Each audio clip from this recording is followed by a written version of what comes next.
আজ শিখব 3 দ্বারা বিভাজ্যের নিয়ম। যে কোনো সংখ্যার সবগুলো অঙ্ককে যোগ করলে যদি 3-এর নামতায় থাকে সেই যোগফলটা, তবে তাকে 3 দ্বারা ভাগ করা যায়। যেমন এখানে দেওয়া হয়েছে 345, তাকে 3 দ্বারা ভাগ যায় কিনা তা উপরের কথা অনুসারে মিলিয়ে দেখি। 3, 4, 5 প্রত্যেকটা অঙ্ককে যোগ করলে 3, 4 যোগ 5 যোগ করলে যদি 3-এর নামতায় যায় তবে সেটি 3 দ্বারা বিভাজ্য। 3 যোগ 4 যোগ 5 345, এখানে 3 আছে, 4 আছে, 5 আছে।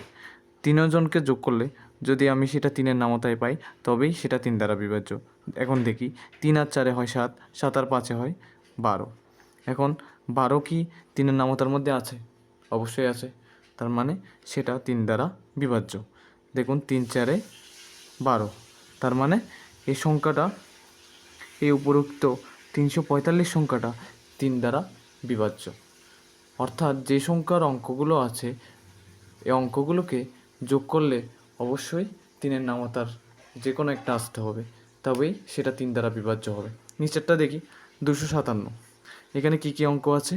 প্রথমে আছে 2, তারপরে আছে 5, আচ্ছা ইংরেজিতে লিখি 2, 5, 7, 2 + 5 + 7, 2-র সাথে 5 যোগ করলে 7, 7 আর 7 হয় 14। তাহলে 14কে কোনো কি 3-এর নামতার মধ্যে আসে?